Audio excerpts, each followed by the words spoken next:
Hello everyone, स्वागत है एक बार फिर से आप सभी का आपके अपने यूट्यूब चैनल स्टेट पीसीएस सब में।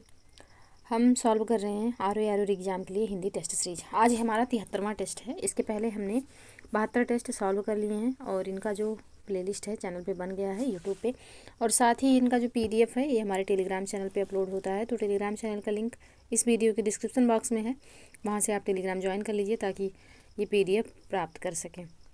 तो चलिए सॉल्व करते हैं ये हिंदी का टेस्ट सीरीज। बहुत जल्द ही अब अपलोड होगा GS full length test series, यानी कि RO का जो 3 घंटे का पेपर है वो भी अब जो है चैनल पे अपलोड होगा। तो यदि आप चैनल पे नए हैं तो चैनल को प्लीज़ सब्सक्राइब कर लीजिए, साथ ही बेल आइकन को प्रेस कर लीजिए ताकि कोई भी वीडियो चैनल पे अपलोड हो तो सबसे पहले नोटिफिकेशन आपको प्राप्त हो। साथ ही वीडियो को लाइक एवं शेयर करना ना भूलिएगा। कोशिश करिए कि 55 प्लस आपका स्कोर हो यहाँ पे आउट ऑफ 60 में से, यानी कि 60 क्वेश्चन है, यहाँ से आपका 55 क्वेश्चन सही होना चाहिए। तो ये टारगेट बना के चलिए ताकि जो प्रीलिम्स है उसमें कोई रुकावट ना आए। GS में अगर आप 85 कर लेते हैं और हिंदी में 55 प्लस रहते हैं तो आपको कोई दिक्कत नहीं होगी प्रीलिम्स क्वालिफाई करने में। तो चलिए यहाँ पे आगे बढ़ते हैं और सॉल्व करते हैं अपना ये टेस्ट सीरीज। तो यहाँ पे पहला प्रश्न है कि निंद्य का विलोम है स्किंध, बंद या फिर वाद्य स्तुति। तो यहाँ पे निंद्य का जो सही विलोम हो जाएगा या हो जाएगा वंद्य। ऑप्शन बी यहाँ पे सही आंसर होगा। तो निंद्य का विलोम वंद्य होगा, जबकि जो यहाँ पे स्तुति है इसका विलोम क्या हो जाएगा, तो इसका जो सही विलोम हो जाएगा या हो जाएगा निंदा। निंदा इसका सही विलोम हो जाएगा। तो यहाँ पे ऑप्शन बी इसका सही आंसर हो जाएगा। बाकी ये दोनों शब्द जो है इनका कोई विलोम नहीं होगा। तो वंद्य का विलोम निंद्य हो जाएगा और स्तुति का विलोम हो जाएगा निंदा। तो ऑप्शन बी यहाँ पे सही आंसर हो जाएगा। नेक्स्ट प्रश्न है अर्वाचीन का विलोम बताइए समीचीन, प्राचीन, वर्तमान या फिर नवयुग। तो अर्वाचीन का जो सही विलोम हो जाएगा, अर्वाचीन मतलब होता है नवीन या नया, जबकि यहाँ पे इसका जो सही विलोम होगा यह हो जाएगा प्राचीन। तो ऑप्शन बी यहाँ पे सही आंसर हो जाएगा। नेक्स्ट प्रश्न है पोषक का उपयुक्त विपरीतार्थक शब्द है चूषण, अनपोषक, शोषक या फिर छेड़कारी। तो यहाँ पे इसका क्या सही विलोम हो जाएगा, तो पोषक का सही विलोम हो जाएगा शोषक, जो कि ऑप्शन सी में है। तो ऑप्शन सी इसका सही आंसर हो जाएगा। नेक्स्ट प्रश्न है परास्त का विलोम है पराजित, विजयी, दमन या फिर शत्रु विनाशक। तो यहाँ पे परास्त का जो सही विलोम हो जाएगा क्या होगा, तो यह हो जाएगा विजयी, जो कि ऑप्शन बी में है। और विजेता का जो है इसका विलोम, परास्त का विलोम विजेता भी हो सकता है, लेकिन ऑप्शन में यहाँ पे नहीं है। और पराजित जो है यह परास्त का समानार्थी हो जाएगा। पराजित जो यहाँ पे दिया हुआ है ये परास्त का समानार्थी है, जबकि शत्रु जो है शत्रु विनाशक, इसका जो अर्थ होता है यह होता है कि शत्रु का नाश करने वाला। तो यहाँ पे ऑप्शन बी इसका सही आंसर हो जाएगा प्रश्न के अनुसार। नेक्स्ट प्रश्न है स्वागत का विलोम है आगत, पुरस्कार, दंड, तिरस्कार। तो स्वागत का यहाँ पे विलोम क्या हो जाएगा, तो स्वागत का जो सही विलोम हो जाएगा यह हो जाएगा सत्कार। स्वागत या फिर स्वागत और सत्कार दोनों समानार्थी हैं। इनका जो सही विलोम हो जाएगा यह क्या होगा, तो यह हो जाएगा यहाँ पे तिरस्कार। ऑप्शन डी में है तो ऑप्शन डी इसका सही आंसर हो जाएगा। बाकी यहाँ पे पुरस्कार का जो विलोम हो जाएगा यह हो जाएगा दंड। ऑप्शन डी यहाँ पे सही आंसर होगा। नेक्स्ट प्रश्न है सदाचार का विलोम है, ऑप्शन यहाँ पे नीचे दिया हुआ है अनाचार, कदाचार, अपराध या फिर अन्याय। तो यहाँ पे सदाचार का विलोम जो हो जाएगा यह हो जाएगा कदाचार। ऑप्शन बी में है। सदाचार का विलोम जो है दुराचार भी होगा, लेकिन यहाँ ऑप्शन में दिया नहीं है। तो सदाचार का एक विलोम कदाचार होता है, जो कि ऑप्शन में है। तो ऑप्शन बी इसका सही आंसर हो जाएगा। न्याय का विलोम क्या होगा, तो न्याय का विलोम यहाँ पे अन्याय हो जाएगा। न्याय का विलोम होगा अन्याय। तो ऑप्शन बी यहाँ पे सही आंसर हो जाएगा। नेक्स्ट प्रश्न है दुर्गम का विलोम है सुगम, गमन, गंध या फिर दुर्योग। तो यहाँ पे दुर्गम का जो सही विलोम हो जाएगा क्या होगा, तो दुर्गम का यहाँ पे सही विलोम हो जाएगा सुगम। सुगम हो जाएगा इसका सही विलोम। दुर्योग का जो यहाँ पे सही विलोम होगा क्या हो जाएगा, तो यह हो जाएगा सुयोग। सुयोग इसका सही विलोम हो जाएगा। गमन का विलोम हो जाएगा आगमन। आगमन इसका सही विलोम हो जाएगा। गंध का हो जाएगा दुर्गंध। तो यहाँ पे ऑप्शन ए इसका सही आंसर होगा प्रश्न के अनुसार। नेक्स्ट प्रश्न है अनाहूत का विलोम है आहूत, पराभव, प्रस्थान या फिर अतिथि। तो अनाहूत का जो सही विलोम हो जाएगा यह हो जाएगा आहूत। ऑप्शन ए यहाँ पे सही आंसर हो जाएगा। जबकि पराभव का जो विलोम होगा यह भव हो जाएगा, भव इसका सही विलोम हो जाएगा। प्रस्थान का अर्थ होता है जाने वाला। अतिथि का जो सही विलोम होगा यह क्या हो जाएगा, तो अतिथि का जो सही विलोम हो जाएगा यह हो जाएगा आतिथ्य। आतिथ्य इसका सही विलोम हो जाएगा। तो ऑप्शन ए यहाँ पे प्रश्न के अनुसार सही आंसर होगा। नेक्स्ट प्रश्न है अवर का विलोम है। तो अवर का जो सही विलोम हो जाएगा क्या होगा, तो यह परवर हो जाएगा। ऑप्शन बी यहाँ पे सही आंसर होगा। लघु जो है यह दीर्घ का विलोम होगा, दीर्घ का विलोम होगा लघु। और सुवर का यहाँ पे सुवर का विलोम हो जाएगा कुंवर। और कनिष्ठ का विलोम हो जाएगा ज्येष्ठ। तो ऑप्शन बी यहाँ पे सही आंसर। नेक्स्ट प्रश्न है अवर का विलोम शब्द है। तो अवर का यहाँ पे विलोम शब्द पूछा गया है, तो अवर का विलोम शब्द हो जाएगा परवर। अभी हमने ऊपर पढ़ा, तो ऑप्शन बी इसका सही आंसर होगा। नेक्स्ट प्रश्न है शेर को देखकर उसका होश उड़ गया का शुद्ध रूप होगा। तो इसका जो शुद्ध रूप हो जाएगा यह हो जाएगा कि शेर को देखकर उसका होश उड़ गए, उसके होश उड़ गए, यह यहाँ पे सही इसका शब्द हो जाएगा। यानी कि शेर को देखकर उसके होश उड़ गए। होश के साथ जो है क्रिया बहुवचन में आएगी, क्योंकि होश अपने आप में ही बहुवचन में हमेशा प्रयोग होता है। तो इस वजह से ऑप्शन डी यहाँ पे बिल्कुल सही आंसर हो जाएगा। शेर को देखकर उसके होश उड़ गए जो है इसका शुद्ध रूप हो जाएगा। हिंदी में कुछ शब्द हैं जो कि हमेशा बहुवचन में प्रयुक्त होते हैं, जैसे दर्शन हो गया, समाचार हो गया, दाम हो गया, होश हो गया, हिज्जे, भाग्य, आंसू, ये सब ऐसे शब्द हैं जो कि बहुवचन में प्रयुक्त होते हैं, तो इनके साथ क्रिया भी बहुवचन ही लगेगी। तो ऑप्शन डी यहाँ पे सही आंसर हो जाएगा प्रश्न के अनुसार। नेक्स्ट प्रश्न है निम्नलिखित में से कौन सा वाक्य शुद्ध है। निम्नलिखित में से कौन सा वाक्य शुद्ध है, तो यहाँ पे दिया हुआ है जो कि ऑप्शन डी में कृपया पत्रोत्तर शीघ्र दें, ये वाक्य यहाँ पे बिल्कुल सिद्ध है। तो ऑप्शन डी इसका सही आंसर हो जाएगा।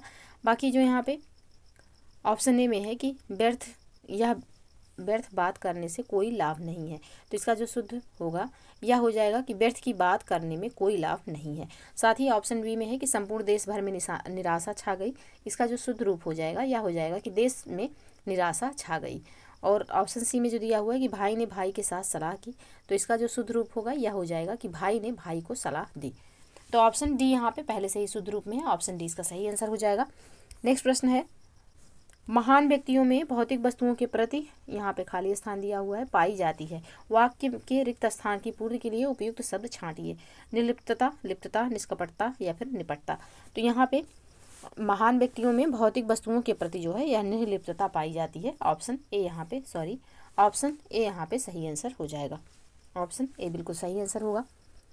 नेक्स्ट प्रश्न है निम्नांकित में शुद्ध शब्द वाक्य छांटिए। कौन सा वाक्य यहाँ पे शुद्ध है। रेखा ने भोजन कर ली, गलत है। रेखा ने भोजन कर ली है, ये भी गलत है। रेखा ने भोजन कर ली, गलत है। रेखा ने भोजन किया है।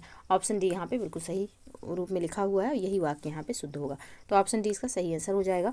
नेक्स्ट प्रश्न है कौन सा वाक्य शुद्ध है। यह आँखों से देखी घटना है, यह आँखों देखी घटना है, यह आँखों द्वारा देखी गई घटना है, या फिर यह आँखों द्वारा देखी सुनी घटना है। तो इसका जो सही आंसर हो जाएगा यह हो जाएगा ऑप्शन बी, यह आँखों देखी घटना है। ये वाक्य यहाँ पे बिल्कुल शुद्ध रूप में लिखा हुआ है, तो ऑप्शन बी इसका सही आंसर हो जाएगा। आँखों का जो प्रयोग है देखने के लिए ही इसका उपयोग किया जाता है, अतः इसके साथ किसी भी कारक विभक्ति का प्रयोग जो है यह अनावश्यक होता है, इसलिए इसका जो शुद्ध रूप हो जाएगा यह आँखों देखी घटना है। तो ऑप्शन बी यहाँ पे सही आंसर होगा। नेक्स्ट प्रश्न है निम्नलिखित में एक शब्द अशुद्ध है। दैहिक, नौकरी, प्रौढ़, पौरुष।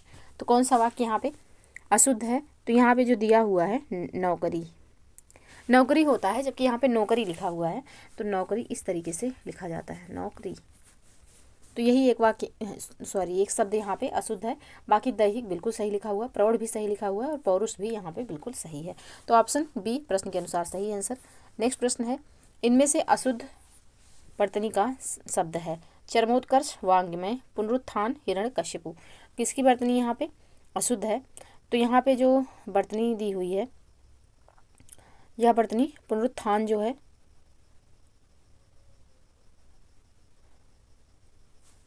इसकी वर्तनी यहाँ पे अशुद्ध है। और साथ ही हिरण्यकशिपु, यहाँ पे दो वर्तनी अशुद्ध हैं, यानी कि ऑप्शन सी और ऑप्शन डी इसका दोनों आंसर हो जाएगा। क्योंकि इसका जो शुद्ध रूप होगा पुनरुत्थान का, यह हो जाएगा पुनरुत्थान, इस तरीके से लिखा जाएगा। और हिरण्यकशिपु को तो हो जाएगा इसमें सापे छोटी ई की मात्रा और पापे छोटा ओ की मात्रा, इस तरीके से लिखा जाएगा। याद रखिएगा ये जो शब्द हैं ये बार बार, हिरण्यकशिपु हो गया, पुनरुत्थान हो गया, ये सब शब्द ऐसे हैं कि जो कि बार बार परीक्षा में पूछे जाते हैं। तो इनको हमेशा ध्यान रखिएगा कि कैसे लिखे जाते हैं, और बहुत ज़्यादा कन्फ्यूजन होता है। तो इन शब्दों का अभ्यास करके ही अभी से रखिए ताकि कन्फ्यूजन ना हो और क्वेश्चन गलत ना होने पाए। तो यहाँ पे दो ऑप्शन ऐसे हैं जो इस प्रश्न के सही आंसर हो जाएंगे, यानी कि अशुद्ध वर्तनी पूछा गया था, तो ऑप्शन सी और डी इसका दोनों सही आंसर होगा।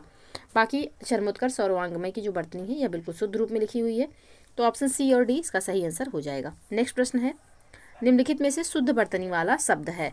यहाँ पे किसकी वर्तनी शुद्ध है, शुद्ध वर्तनी वाला शब्द पूछा गया है। प्रतिदर्श, दृष्टा, रचयिता, आहार। तो यहाँ पे इसका जो सही आंसर हो जाएगा, यहाँ पे प्रतिदर्श जो लिखा हुआ है बिल्कुल शुद्ध रूप में लिखा हुआ है, तो ऑप्शन ए यहाँ पे सही आंसर हो जाएगा। बाकी यहाँ पे जो दृष्टा लिखा हुआ है इसका जो शुद्ध रूप होगा यह हो जाएगा दृष्टा, इस तरीके से लिखा जाएगा। रचयिता, रचयिता इस तरीके से लिखा जाता है, रचयिता। और साथ ही आहार नहीं होता, आहार होता है, बड़ा आ रहेगा और हा पे आ की मात्रा और आहार होता है। तो यहाँ पे ऑप्शन ए पहले से ही शुद्ध रूप में दिया हुआ है। बाकी तीनों जो शब्द हैं इनका भी हमने शुद्ध रूप देखा, तो ऑप्शन ए इसका सही आंसर हो जाएगा। नेक्स्ट प्रश्न है, निम्नलिखित में से शुद्ध वर्तनी वाला शब्द है। उपलक्ष्य, कुशासन, प्रशंसा या फिर दीपिका। तो यहाँ पे ऑप्शन सी में जो प्रशंसा लिखा हुआ है पहले से शुद्ध रूप में है, तो ऑप्शन सी इसका सही आंसर हो जाएगा। बाकी के शब्द यानी कि दीपिका जो यहाँ पे लिखा है, तो दा पे बड़ी की मात्रा और पा पे छोटी की मात्रा रहेगा और फिर का पे बड़ा की मात्रा, तो दीपिका इस तरीके से लिखा जाएगा। और साथ ही कुशासन जो यहाँ पे लिखा हुआ है, तो कुशासन का यहाँ पे शुद्ध रूप हो जाएगा कुशासन, इस तरीके से लिखा जाएगा। उपलक्ष्य, उपलक्ष्य नहीं होता है, उपलक्ष्य होता है, उपलक्ष्य, इस तरीके से लिखा जाएगा। तो जो शब्द यहाँ पे पहले से शुद्ध रूप में लिखा हुआ है यह है ऑप्शन सी, और यही इसका सही आंसर हो जाएगा। नेक्स्ट प्रश्न है, निम्नलिखित में से कौन सा शब्द शुद्ध है। भस्म, फाल्गुन, भीष्म, मृण्मय। तो यहाँ भीष्म जो लिखा हुआ है ऑप्शन सी में यह बिल्कुल शुद्ध रूप में लिखा हुआ है, यही इसका आंसर हो जाएगा। बाकी भस्म जो यहाँ पे ऊपर लिखा हुआ है ये इस तरीके से भस्म लिखा जाता है, जिसको राख। और फाल्गुन नहीं होता है, फाल्गुन होता है, फाल्गुन। और यहाँ पे मृण्मय तो आधा ड़ा रहेगा और फिर माँ और फिर या, मृण्मय। तो यहाँ पे ऑप्शन सी में जो शब्द है पहले से ही शुद्ध रूप में लिखा हुआ है, तो यही इसका आंसर हो जाएगा। बाकी तीनों शब्दों का हमने शुद्ध रूप देखा, तो ऑप्शन सी यहाँ पे बिल्कुल सही आंसर। नेक्स्ट प्रश्न है, पैर से सिर तक वाक्यांश के लिए एक शब्द है। सिख, नख, सिरों पर पाद मस्तक या फिर अपाद मस्तक। तो यहाँ पे पैर से लेकर के सिर तक की बात हो रही है, इसके लिए जो एक शब्द हो जाएगा ये क्या हो जाएगा, तो अपाद मस्तक हो जाएगा। ऑप्शन डी यहाँ पे सही आंसर होगा। नेक्स्ट प्रश्न है, अनुचित बात के लिए आग्रह करने वाला वाक्यांश के लिए एक शब्द है। तो इसके लिए जो एक शब्द हो जाएगा क्या हो जाएगा, तो इसके लिए जो एक शब्द है यह हो जाएगा दुराग्रही। ऑप्शन सी यहाँ पे सही आंसर होगा। अनुचित बात के लिए आग्रह करने वाला क्या कहलाता है, दुराग्रही कहलाता है। अनुचित बात के लिए अड़ना क्या होता है, तो अनुचित बात के लिए अड़ जाना, किसी बात पे जिद कर लेना, उसे क्या कहेंगे, तो उसे दुराग्रह कहेंगे। और यहाँ पे ऑप्शन सी इसका सही आंसर हो जाएगा। नेक्स्ट प्रश्न है, जिसका निवारण अत्यंत कष्ट से किया जा सके के लिए एक शब्द है। अनिवार्य, निवार्य, दुर्निवार्य या फिर कुनिवार्य। तो जिसका निवारण अत्यंत कष्ट से किया जा सके उसके लिए जो एक शब्द हो जाएगा यह हो जाएगा दुर्निवार। ऑप्शन सी में है, तो ऑप्शन सी यहाँ पे सही आंसर हो जाएगा। नेक्स्ट प्रश्न है, कान के नीचे लटकता हुआ कोमल भाग के लिए एक शब्द है। कर्णफूल, कर्णाभरण, कर्णपाली। ऑप्शन डी देखते हैं, कर्ण। तो यहाँ पे कान के नीचे जो लटकने वाला कोमल भाग होता है इसे कर्णपाली कहते हैं। ऑप्शन सी यहाँ पे सही आंसर हो जाएगा। कर्णफूल जो होता है या कान में पहनने वाला आभूषण जो है यह कर्णफूल कहलाता है, तो ऑप्शन सी यहाँ पे सही आंसर हो जाएगा। नेक्स्ट प्रश्न है, जो पान करने योग्य नहीं है के लिए एक शब्द है। तो इसके लिए जो एक शब्द हो जाएगा यह हो जाएगा अपेय। ऑप्शन डी में है तो ऑप्शन डी यहाँ पे सही आंसर हो जाएगा। और जो भक्षण करने योग्य ना हो उसके लिए जो एक शब्द होगा अभक्ष्य हो जाएगा। और जो बुरा या अहितकर है उसके लिए जो एक शब्द हो जाएगा यह हो जाएगा अपथ्य। तो यहाँ पे ऑप्शन डी इसका सही आंसर हो जाएगा। नेक्स्ट प्रश्न है, अनेक शब्दों के लिए एक शब्द के निम्नलिखित विकल्पों में से कौन गलत है? जंगल की आग दावानल, आगे की सोचने वाला अग्रगामी गलत है, समुद्र की आग बड़वानल और पेट की आग जठराग्नि बिल्कुल सही है। तो यहाँ पे जो ऑप्शन बी में दिया हुआ है कि आगे की सोचने वाला अग्रगामी नहीं होता है, अग्रसोची होता है। तो यहाँ पे आगे चलने वाले को क्या कहते हैं? तो उसे अग्रगामी कहेंगे, जबकि आगे की सोचने वाला अग्रसोची कहलाता है। तो ऑप्शन बी यहाँ पे सही सुमेलित नहीं है, क्योंकि प्रश्न में गलत ही पूछा गया है। तो ऑप्शन बी इसका सही आंसर हो जाएगा। नेक्स्ट प्रश्न है, जो बहुत बोलता है वाक्य के लिए एक शब्द है? वक्ता, वक्ता, प्रवक्ता, वाचाल या फिर प्रखर। तो जो बहुत अधिक बोलता है उसके लिए जो एक सही शब्द हो जाएगा क्या हो जाएगा? तो ये हो जाएगा ऑप्शन यहाँ पे सी, वाचाल। जो बहुत अधिक बोलता है उसके लिए एक शब्द हो जाएगा वाचाल। ऑप्शन सी यहाँ पे सही आंसर। बाकी जो बोलता हो उसके लिए जो एक शब्द हो जाएगा यह हो जाएगा वक्ता, जो कि ऑप्शन ए में दिया है। जो बोलता है उसे क्या कहेंगे? तो उसे कहेंगे वक्ता। जो किसी विषय पर बोलता है उसे क्या कहते हैं? याद रखिएगा, ये जो बोलता है उसे क्या कहेंगे? तो उसे वक्ता कहेंगे। जबकि जो किसी बस विषय पर बोलता है उसे प्रवक्ता कहेंगे। जो अधिक बोलता है उसे वाचाल कहेंगे। जो खर की तरह तेज हो उसे क्या कहेंगे? तो उसे प्रखर कहेंगे। तो यहाँ पे तीनों पॉइंट का सही एक वाक्य याद रखिएगा। ऑप्शन सी यहाँ पे प्रश्न के अनुसार सही आंसर होगा। नेक्स्ट प्रश्न है, जो भेदा या तोड़ा ना जा सके वाक्यांश के लिए एक शब्द है? अभेद्य, दुर्भेद्य, संवेद्य या फिर नैवेद्य। तो जो तोड़ा या भेदा ना जा सके उसके लिए जो एक सही शब्द हो जाएगा यह हो जाएगा अभेद्य। ऑप्शन ए यहाँ पे सही आंसर होगा। बाकी जो कठिनाई से भेदा जा सके उसे क्या कहेंगे? तो उसे दुर्भेद्य कहेंगे। और जो अनुभव करने योग्य है उसके लिए एक शब्द हो जाएगा संवेद्य। और भोग को जो है क्या कहेंगे? तो ये से कहेंगे नैवेद्य। तो यहाँ पे जो भेदा या तोड़ा ना जा सके उसके लिए जो एक सही शब्द हो जाएगा यह हो जाएगा अभेद्य। तो ऑप्शन ए यहाँ पे सही आंसर हो जाएगा। नेक्स्ट प्रश्न है, जो किसी एक जगह से दूसरी जगह ना ले जाया जा सके के लिए एक शब्द है? सदावर्त, स्थावर, स्थानीय या फिर सार्थक। तो जो एक जगह से दूसरी जगह ना ले जाया जा सके उसके लिए जो एक सही शब्द हो जाएगा यह हो जाएगा अस्थावर, जो कि ऑप्शन बी में है। तो ऑप्शन बी यहाँ पे सही आंसर हो जाएगा। जहाँ खाना सदैव मुफ्त मिलता है उस जगह को क्या कहते हैं? तो उस जगह को कहते हैं सदावर्त। तो यहाँ पे प्रश्न में पूछा गया है जो एक जगह से दूसरी जगह ना ले जाया जा सके उसके लिए जो एक सही शब्द हो जाएगा यह हो जाएगा ऑप्शन बी अस्थावर।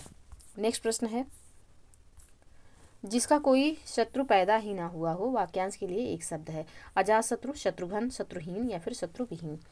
तो यहाँ पे जो दिया हुआ है कि जिसका कोई शत्रु पैदा ना हुआ हो उसके लिए एक शब्द क्या हो जाएगा? तो इसके लिए जो एक शब्द होगा यह हो जाएगा अजात शत्रु।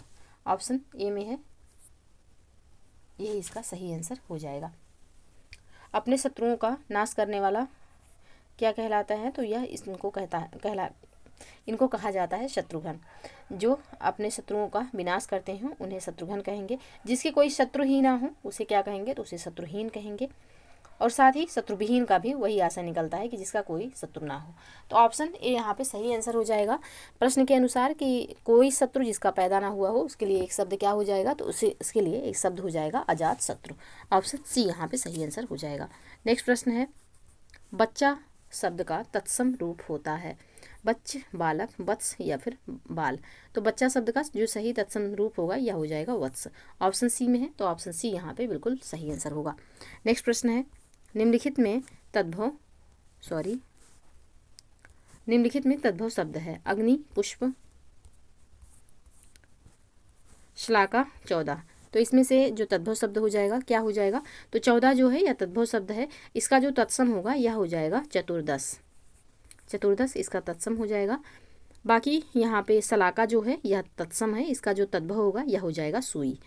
तो ऑप्शन डी यहाँ पे सही आंसर हो जाएगा। बाकी जो 2 ऑप्शन ऊपर हैं, अग्नि का यहाँ पे सही, अग्नि जो है यह तत्सम है, इसका जो सही तद्भव रूप होगा क्या हो जाएगा, तो यह हो जाएगा आग। और पुष्प का जो सही तद्भव रूप होगा क्या हो जाएगा, तो यह हो जाएगा फूल। तो इस प्रश्न का जो सही आंसर होगा यह हो जाएगा ऑप्शन डी। नेक्स्ट प्रश्न है, निम्नलिखित में से तत्सम की दृष्टि से शुद्ध है, इसमें से तत्सम की दृष्टि से कौन सा शब्द शुद्ध है। साटिका, रस्सी, रैन, सरसों। तो यहाँ पे ऑप्शन ए में जो साटिका दिया हुआ है यह बिल्कुल शुद्ध है, किसके दृष्टिकोण से, तत्सम के दृष्टिकोण से। बाकी रस्सी, रैन और सरसों ये तीनों शब्द जो हैं यह तद्भव हैं। तो ऑप्शन ए यहाँ पे सही आंसर हो जाएगा। साटिका का यहाँ पे तत्सम है और साटिका का जो तद्भव होगा यह हो जाएगा साड़ी। साड़ी इसका सही तद्भव हो जाएगा। रस्सी जो है यह तद्भव है, इसका जो सही तत्सम होगा क्या हो जाएगा, तो इसका तत्सम हो जाएगा रज्जू। और रैन जो है यह भी तद्भव है, इसका जो तत्सम होगा यह हो जाएगा रजनी। और साथ ही सरसों जो है यह भी तद्भव है, इसका जो तत्सम होगा क्या हो जाएगा, तो सरसफ हो जाएगा इसका सही तत्सम। तो ऑप्शन ए यहाँ पे पहले से तत्सम है, ये इसका आंसर हो जाएगा। नेक्स्ट प्रश्न है, बारात का तत्सम रूप है, तो बारात का जो तत्सम रूप होगा यह हो जाएगा वर यात्रा। ऑप्शन डी में है, तो ऑप्शन डी यहाँ पे सही आंसर हो जाएगा। नेक्स्ट प्रश्न है, मोती का तत्सम रूप है, तो मोती का तत्सम रूप क्या होगा, तो मोती का जो सही तत्सम रूप हो जाएगा यह हो जाएगा ऑप्शन सी मौक्तिक, सॉरी ऑप्शन बी मौक्तिक हो जाएगा। ऑप्शन बी में है मौक्तिक, यही इसका सही आंसर होगा। नेक्स्ट प्रश्न है, मिट्टी का तत्सम शब्द है, तो मिट्टी का यहाँ पे तत्सम शब्द क्या हो जाएगा, तो मृतिका हो जाएगा, क्योंकि ऑप्शन ए में दिया हुआ है। ऑप्शन यहाँ पे सही आंसर होगा। नेक्स्ट प्रश्न है, निम्नलिखित में से तद्भव शब्द है, उल्लूक, कूप, ओझा, पुस्तक। तो यहाँ पे तद्भव शब्द पूछा गया है कि इनमें से तद्भव शब्द कौन सा है, तो इसमें से तद्भव शब्द ओझा जो है यह तद्भव शब्द है, इसका जो तत्सम होता है क्या हो जाएगा, तो उपाध्याय हो जाएगा इनका सही तत्सम। उपाध्याय यहाँ पे सही इनका तत्सम हो जाएगा। तो ऑप्शन सी यहाँ पे पहले से जो है तद्भव शब्द था, इसका तत्सम उपाध्याय हो जाएगा। बाकी इस ऑप्शन में यहाँ पे जो 3 ऑप्शन दिए हुए हैं इनमें अब जो शब्द बचे हैं ये सब 3 के 3 तत्सम है। उल्लूक जो है यह किसका, यह तत्सम है और इसका जो तद्भव होगा यह हो जाएगा उल्लू।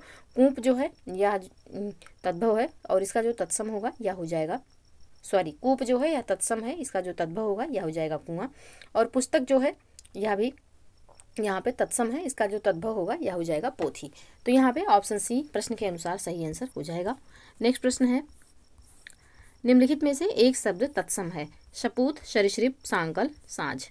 तो इसमें से कौन सा एक शब्द ऐसा है जो कि तत्सम है, तो सरीसृप जो है यह तत्सम है। ऑप्शन बी यहाँ पे सही आंसर हो जाएगा।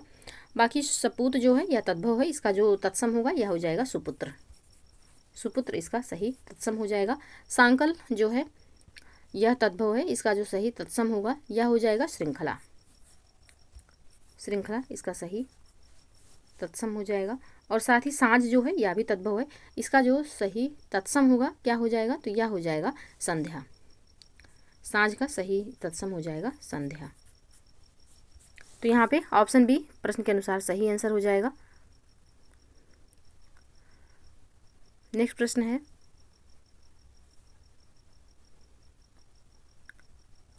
प्रश्न संख्या 39, निम्नलिखित में से तद्भव शब्द है, ज्योत्सना, श्रेष्ठी, परीक्षा, घर।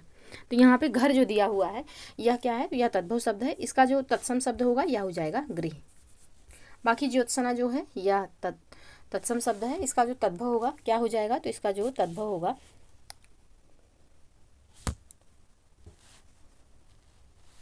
यह हो जाएगा जोन। इसको याद रखिएगा, थोड़ा कंफ्यूज करने वाला है, जोन हो जाएगा इसका सही तद्भव। और श्रेष्ठी जो है यह तत्सम है, इसका जो सही तद्भव हो जाएगा यह हो जाएगा सेठ।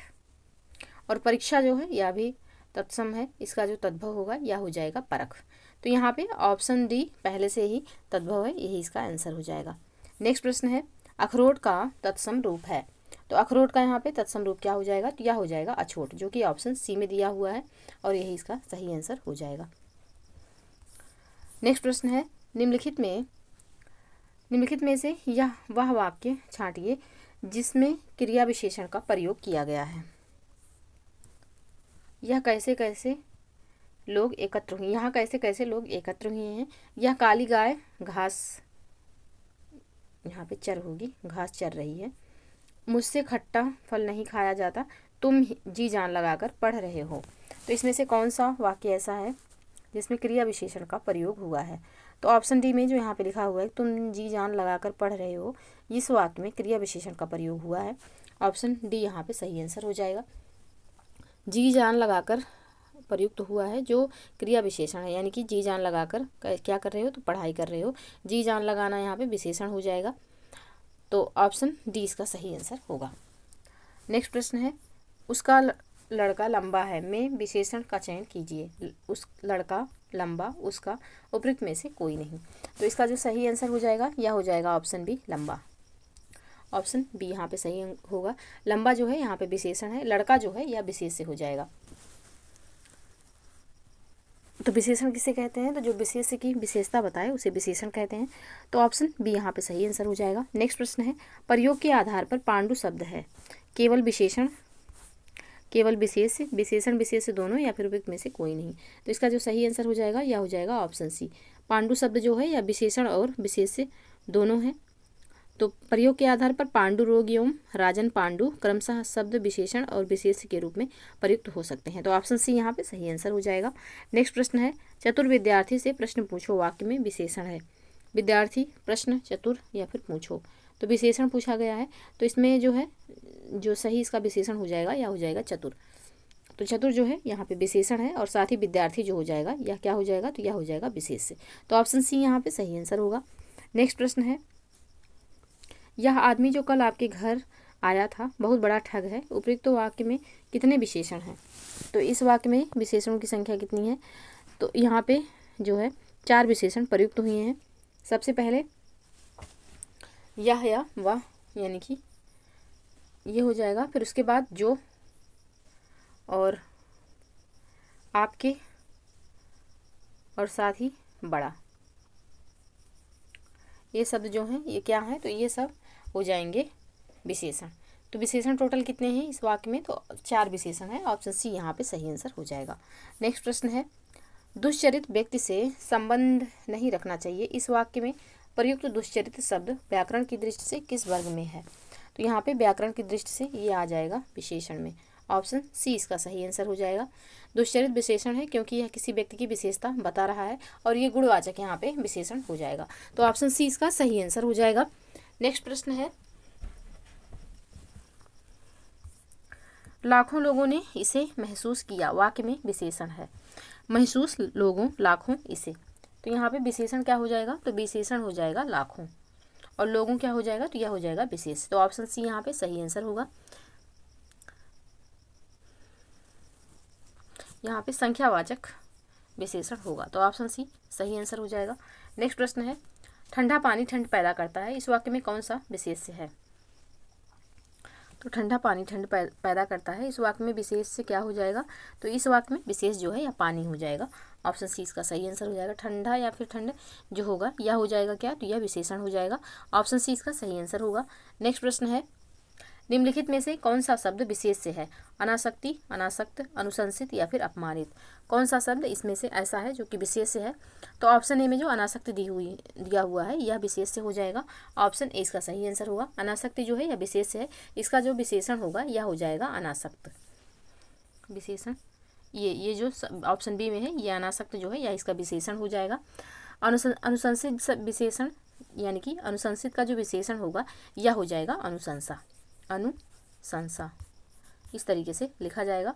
और साथ ही अपमानित जो है यह विशेषण है, इसका जो विशेष से होगा यह हो जाएगा अपमान, अपमान। तो यहाँ पे ऑप्शन ए प्रश्न के अनुसार सही आंसर हो जाएगा। नेक्स्ट प्रश्न है, निम्नलिखित में से कौन सा शब्द विशेष से है? इसमें से कौन सा शब्द जो है या विशेष से है? तो विषाद जो है या विशेष से है, इसका जो विशेषण होगा यह हो जाएगा विषय, ये इसका विशेषण हो जाएगा।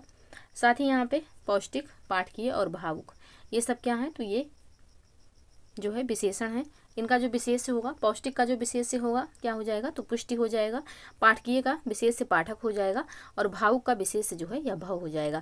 तो यहाँ पे ऑप्शन डी में जो दिया हुआ है यह विशेष से है और इसका विशेषण विषय हो जाएगा। तो ऑप्शन डी यहाँ पे सही आंसर। नेक्स्ट प्रश्न है, निम्नलिखित में से कौन सा मेघ का पर्यायवाची नहीं है?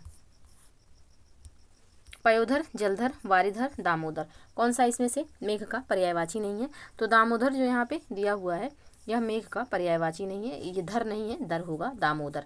दामोदर जो है यह मेघ का पर्यायवाची ना होकर के कृष्ण जी का पर्यायवाची है। तो ऑप्शन डी यहाँ पे सही आंसर हो जाएगा। बाकी ऑप्शन ए, बी और सी में जो शब्द दिया हुआ है ये सब जो है मेघ का पर्यायवाची हो जाएगा। तो ऑप्शन डी यहाँ पे प्रश्न के अनुसार सही आंसर होगा।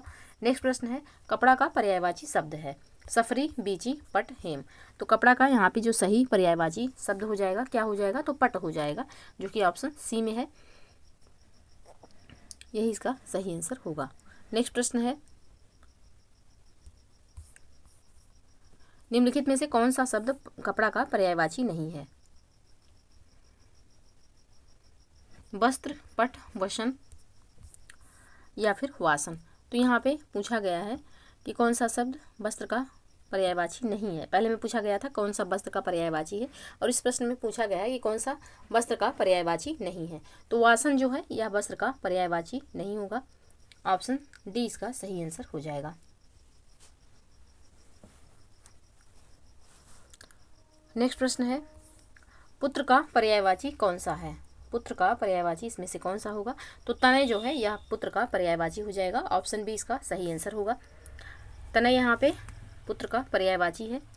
पुत्र के अन्य पर्यायवाची आत्मज, सुत, वत्स, तनुज इत्यादि भी होते हैं। जबकि वरण जो है यह हाथी का पर्यायवाची हो जाएगा। नंदलाल जो है यह कृष्ण जी का पर्यायवाची है। अनंग जो है यह कामदेव का पर्यायवाची हो जाएगा। तो ऑप्शन बी यहाँ पे प्रश्न के अनुसार सही आंसर होगा। नेक्स्ट प्रश्न है, इनमें से एक रात का पर्यायवाची शब्द है रत्नगर्भा, अचला, धरित्री, तमिश्रा। तो यहाँ पे तमिश्रा जो है यह रात्रि का पर्यायवाची हो जाएगा। ऑप्शन डी में दिया हुआ है। तो साथ ही रात्रि के अन्य पर्यायवाची यामिनी, निशीथ, निशा, रजनी, विभावरी, रैन, क्षणदा, त्रियामा, छपा, सरवरी इत्यादि जो हैं यह भी रात के पर्यायवाची हैं। रत्नगर्भा जो है, रत्नगर्भा, अचला और धरित्री ये तीनों किसके पर्यायवाची? तो ये तीनों पृथ्वी के पर्यायवाची हो जाएंगे। पृथ्वी के पर्यायवाची हैं ये तीनों शब्द। तो ऑप्शन डी यहाँ पे सही आंसर होगा। नेक्स्ट प्रश्न है, निम्नलिखित में से एक नदी का पर्यायवाची शब्द नहीं है। निम्नगा, त्रिपथगा, कूलंकषा या फिर कूलवती। तो यहाँ पे कौन सा शब्द जो है नदी का पर्यायवाची नहीं है? तो त्रिपथगा जो है ये किसका पर्यायवाची है? तो ये गंगा जी का पर्यायवाची है, ये नदी का पर्यायवाची नहीं है। तो खैर गंगा जी भी नदी है, लेकिन गंगा नदी का स्पेशली ये त्रिपथगा जो है इनका पर्यायवाची होता है। तो ऑप्शन बी इसका सही आंसर हो जाएगा। बाकी तीनों शब्द जो दिए हुए हैं ये नदी के ही पर्यायवाची हैं। तो ऑप्शन बी यहाँ पे बिल्कुल सही आंसर होगा। नेक्स्ट प्रश्न है, पर्यायवाची की दृष्टि से एक युग्म अशुद्ध है। तो पर्यायवाची की दृष्टि से यहाँ पे एक युग्म जो है यह अशुद्ध है, वह कौन सा है? तो यहाँ पे जो यमुना, जाह्नवी दिया हुआ है ये सही सुमेलित नहीं है, क्योंकि जाह्नवी जो है यह गंगा जी का पर्यायवाची है, ये यमुना का पर्यायवाची नहीं है। तो ऑप्शन सी यहाँ पे सही आंसर हो जाएगा। बाकी जो तीनों शब्द दिए हुए हैं, आकाश, पुष्कर बिल्कुल सही है, और कमल, तामरस ये भी यहाँ पे बिल्कुल सही सुमेलित है, और कामदेव का मनोभव जो दिया हुआ है ये भी यहाँ पे बिल्कुल सही पर्यायवाची है। जो यहाँ पे सही सुमेलित नहीं है वह है ऑप्शन सी, और यही इस प्रश्न का सही आंसर है। नेक्स्ट प्रश्न है, चंद्रमा का पर्याय है सारंग, मतंग, तुरंग या फिर मूंग। तो यहाँ पे चंद्रमा का जो सही पर्यायवाची हो जाएगा यह हो जाएगा सारंग। ऑप्शन ए में है, यही इसका सही आंसर होगा। बाकी चंद्रमा के अन्य पर्यायवाची देखते हैं। तो विधु, कलानाथ, निशाकर, हिमांशु, शशांक, अमृत निधान, छपाकर, द्विजराज, तारकेश्वर, इंदु, मृगलांछन, मयंक, कलाधर, सुधांशु, सोम, राकेश, मृगांक, रजनीपति, निशापति, चाँद, रजनीकर, राकापति, महताब, निशानाथ, हिमकर, कलानिधि, सुधाकर, शारंग, शशि इत्यादि जो हैं चंद्रमा के पर्यायवाची हैं। तो ऑप्शन ए यहाँ पे सही आंसर हो जाएगा। मतंग जो है यह हाथी का पर्यायवाची हो जाएगा। तुरंग जो है यह घोड़ा का पर्यायवाची होगा, और यहाँ पे मूग ऐसा कोई शब्द नहीं है जिसका पर्यायवाची हो, तो ये अशुद्ध शब्द है। बाकी मतंग जो है हाथी का पर्यायवाची होगा, और तुरंग जो है यह किसका पर्यायवाची? तो घोड़े का पर्यायवाची हो जाएगा। तो ऑप्शन ए यहाँ पे सही आंसर होगा। नेक्स्ट प्रश्न है, निम्नलिखित में से कौन सा शब्द लक्ष्मी का पर्यायवाची नहीं है? ऑप्शन देखते हैं, रमा, इंदिरा, कमला, भारती। तो कौन सा इसमें से जो है लक्ष्मी जी का पर्यायवाची नहीं है? तो भारती जो है यह सरस्वती जी का पर्यायवाची है, सरस्वती जी का पर्यायवाची हो जाएगा। कौन सा? तो भारती। बाकी रमा, इंदिरा और कमला ये तीनों किसके? तो ये लक्ष्मी जी के पर्यायवाची हैं, याद रखिएगा। तो यहाँ पे प्रश्न के अनुसार ऑप्शन डी इसका सही आंसर हो जाएगा। नेक्स्ट प्रश्न है, निम्नलिखित शब्दों में से एक शब्द शंकर का पर्यायवाची नहीं है। ललाटाक्ष, गंगाधर, त्रिलोचन या फिर शशधर। तो यहाँ पे शशधर जो दिया हुआ है ये शशधर का अर्थ जो होता है यह चंद्रमा होता है। तो ऑप्शन डी यहाँ पे सही आंसर हो जाएगा। बाकी ललाटाक्ष, गंगाधर और त्रिलोचन ये शब्द किसके पर्यायवाची हैं? तो शंकर जी के पर्यायवाची हो जाएंगे। ऑप्शन डी इस प्रश्न का सही आंसर हो जाएगा, क्योंकि शशधर जो है यह चंद्रमा का पर्यायवाची है। तो ये रहे 60 प्रश्न जिनको हमने सॉल्व किया। आई होप कि आप लोगों को वीडियो पसंद आए। वीडियो पसंद आए तो प्लीज़ लाइक एवं शेयर कर दीजिएगा। चैनल पे नए हैं तो चैनल को प्लीज़ सब्सक्राइब कर लीजिए, बेल आइकन को प्रेस कर लीजिए, ताकि कोई भी वीडियो चैनल पे अपलोड हो तो सबसे पहले नोटिफिकेशन आपको प्राप्त हो। तो मिलते हैं नेक्स्ट वीडियो में, तब तक के लिए पढ़ते रहिए, स्वस्थ रहिए। जय हिंद, जय भारत।